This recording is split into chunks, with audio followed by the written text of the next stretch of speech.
KTAR.com. All right. Happy Funky Friday to you. I'm Brucifer. She is the diva. He's the notorious R.O.B., and these are the stories everyone's talking about. It's called The Playlist. Track 1. Right. Mitt and Newt. Well, heck, they're making the Obama brewer look like a bunch of lightweights out there on the tarmac, aren't they? They went at it again last night. I'm not an exaggeration. I think it was debate number 19. That's not an exaggeration. Jeez. I think I saw it as the 19th debate that they've had. Yeah. It happened in Florida. Romney said Gingrich's calling him anti-immigrant is repulsive. The two also argued about each other's investments. That was funny. And they brought up the lunar colony as well. Of Mitt Romney said if somebody came to him with that idea, he'd fire him. I thought that was pretty awesome. Yeah, Florida votes on Tuesday. And this is why nobody cares about all 19 of the debates, because we're arguing about candidates' investments, what they pay in taxes, lunar colonies. Again, how does any of this impact me or my life? It's not issues affecting people, just affecting the candidates. Well, yeah, but the only flip side is that you have a chance to at least see the candidates, and what makes headlines or not. 19 times. Yeah, you get to watch them, and you get to make up your own mind.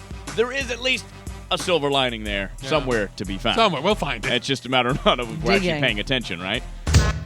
Track 2. All right. Was it a holiday bump we saw, guys? Well, the economy grew at about 2.8% in the fourth quarter of last year. And that sounds like some good news, but yeah, not so fast. Always that way. One economist says at this rate, we will never reduce our unemployment rate. He also said that the recovery postponed once again. Our spending, though, up about 2%, although some of that could be due to increased borrowing. Yeah, and it's such a tricky thing to try to predict what's going to happen in this country, economically speaking, because it just doesn't seem like we're ever going to grow fast enough again. And I don't know what the rate is. I don't know if we have to grow at 5% in a quarter to start gaining jobs. But, right now this isn't cutting it, and nobody has any money to spend. Isn't that partly because we judge everything based on how it used to be, and we went through a period of really unprecedented growth, and that's become the high water mark? We may never do that again, at least not in our lifetimes. Well, now Barry O gets a turn. He, as the president, took quite a different path than the governor did yesterday. And talking about the little brouhaha that you were talking about, Bruce, he told Diane Sawyer that this whole thing, well, it's being blown out of proportion. It's really not a big deal. He said, look, it's always good publicity for Republicans to get into an argument with me. Although Brew's book sales have shot up in the last couple days. It is now number 8 on the Amazon list overall. Like, number 8 total. Number 8? Yes. Total. It was 276,000 2 days ago. What's the name of that book? Scorpions for Breakfast. Just want to throw it out there. Make sure you do it.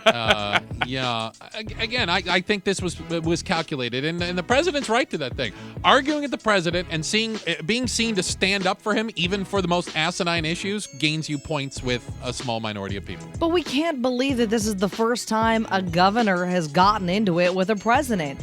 It's just the first time that a picture of it was taken and posted all across the entire interweb, as you call it. Interweb. That's the only reason why we're still speaking about this, and the fact that her book has shot up to number 8 on Amazon. It's over a picture. Yeah. Track 4. Well, this study just comes right out and says it. If you are prejudiced against people of other races, you're probably dumb. And by dumb, I mean literally have low IQ. I kid you not. A psychologist at Brock University in Ontario finds that low-intelligence adults tend to gravitate towards ideologies that stress hierarchy and resist change, which would mean socially conservative, against any sort of changes like that. These are attitudes, they say, that contribute to prejudice. You know what? I buy it. I buy it. I think we all know of people in our lives, whether they're in our inner circle, our family, or just we work with, that kind of fall into this category. And when you look at them, you're going, yeah, they may not be the smartest, book in the library. Oops. Just makes it easier for us to say, hey, well, you might think that way, but you're just dumb. End of the debate, right? Ouch. Yeah. Track 5. Well, texting while driving could become illegal here in Arizona. Now, opponents of the bill filed this year in the legislature say that any attempt to ban texting will create a nanny state. But proponents say it is the duty of the government to protect its citizens. One study by the University of Utah said texting while driving twice as dangerous as driving while drunk. Now, the bill passed at a committee to head to a full vote.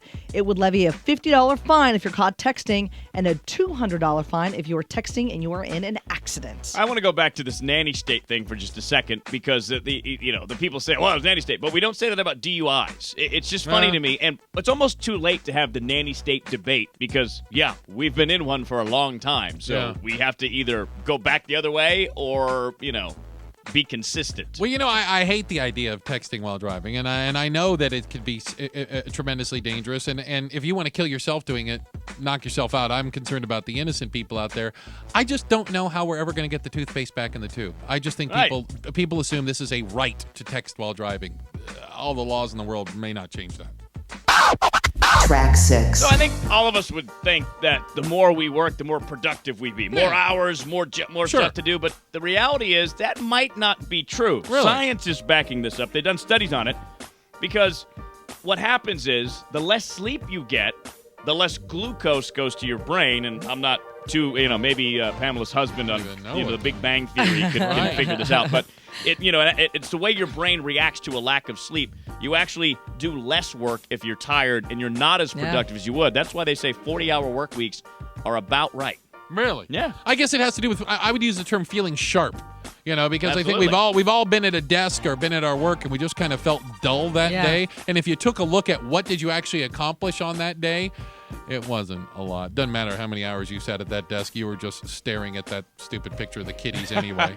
Isn't it amazing, though, that when we get really busy, the first thing that goes is sleep? Oh, yeah. That we try to work harder and harder at it. And no wonder why sleep deprivation is used as a torture device in combat, because you can't function. Your brain goes all haywire and crazy, and perfect example. It is. Yeah, there you have it. Well, that is the playlist. We do it at 9:30, 10:30, and 11:30. We even have a videotaped copy of it. Who does that? Who does things like that? It's available on KTAR.com if you want to get caught up on the stories that people are talking about. It's called The Playlist.